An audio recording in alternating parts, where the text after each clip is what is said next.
shaking, my friends. Welcome back to the channel. My name is Shay, and today we're starting another vlog. We're doing Bookopoly again, or Spookopoly, and we're having a great time doing it.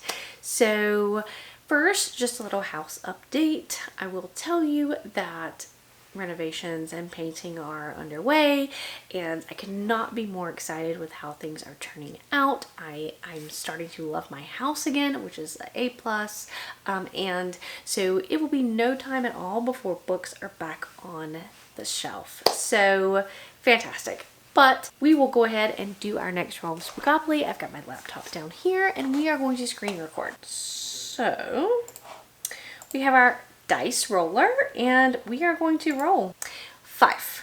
So we have our board. So 1, 2, 3, 4, 5. I don't know what that says. Ghost tour. Ghost tour. So let's go back here. Let's go here. What is ghost tour? Okay, read a book with a historical element. This does not have to be historical fiction. It could be a book inspired by history, but not actually set in the past. I'm definitely gonna have to think about this for some time, because it gives recommendations like Red Rising and The Will of the Many, as they're inspired by the Roman Empire. I did not like The Will of the Many. I thought about rereading it, actually, because everybody loves that book, but not for now. I've read all of Red Rising. I've got to think about it. I do have one that's currently popped in my mind, but let me think about it some more and I will get back.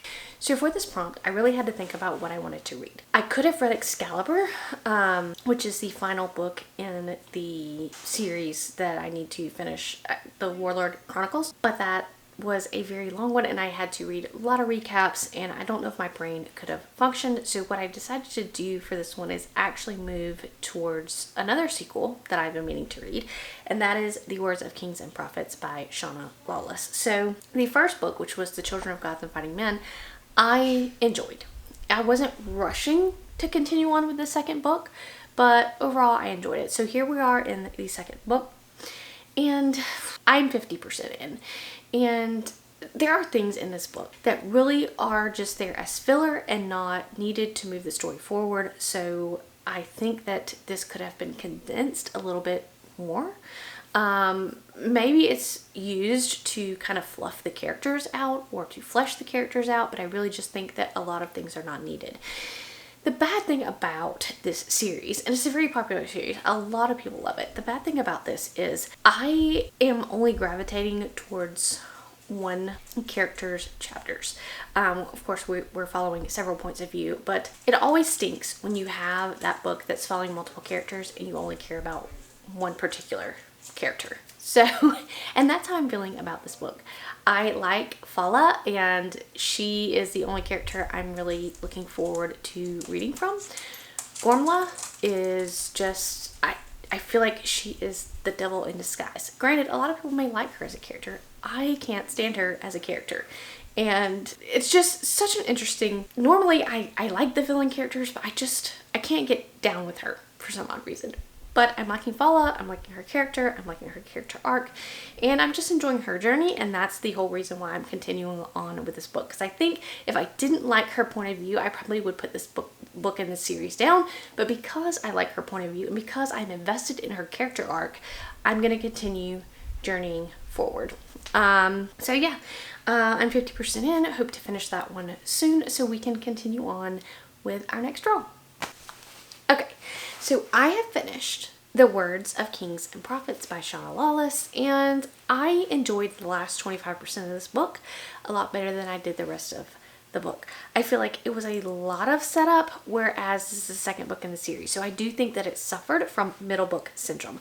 Now, I do plan to continue on with the third one, hopefully pretty soon, because everything is fresh in my mind. But again, my favorite point of view was Fala's, and it never changed. So when we changed point of views, I just found myself not caring. I really liked the whole arc of Fala's story. I liked the romance that she had. I liked all of her interactions with everyone, with Brocken, with everyone. I loved Fala. I just didn't really care or jive with anyone else in the story. So I'm going to wind up giving this 3 stars. I do think, again, that it suffered from middle book syndrome, but I do plan to continue on with the third book, but for now, we are going to go ahead and we are going to roll for Spookopoly.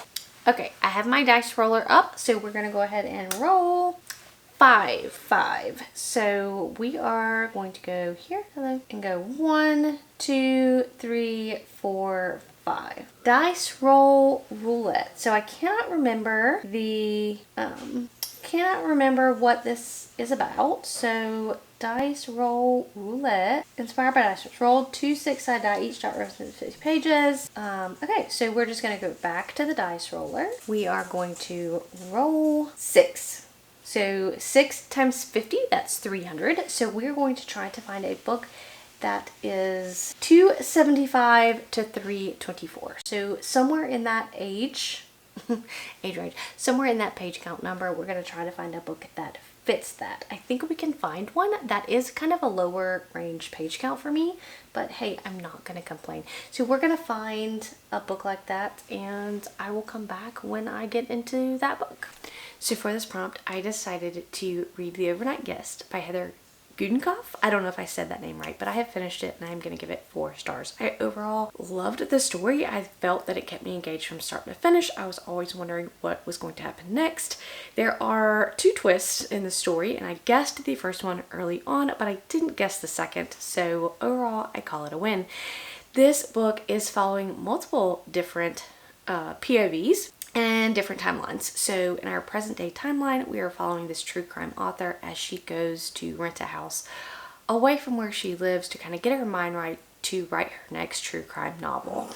And she has some own personal things going on with her life, with her son and her ex-husband and all of that. And in the past, we are looking at the crime that she is writing her book on. This is a crime where a mother, a father were shot to death, and they were having an overnight party, and one of the 13-year-old girls gets away, is shot in the arm, and the other 13-year-old girl goes missing, and one of the girl's brothers goes missing. And so we're trying to figure out who did all of this and where are these 2 missing people. So we're kind of following all of those different things. I think if I say anything more than that, it's super going to be spoilery, so I'm not going to do that. But overall, I really, really enjoyed my time. This is a book that has a lot of reviews on it, and so this is one I've been interested in for a long time. So with that being said, I'm going to wrap this vlog up because it is the end of October and we have gotten to the end, and I'm super, super excited. Tell me guys what you read in the month of October. How did Spookopoly go for you? And I'll catch you guys in the next one.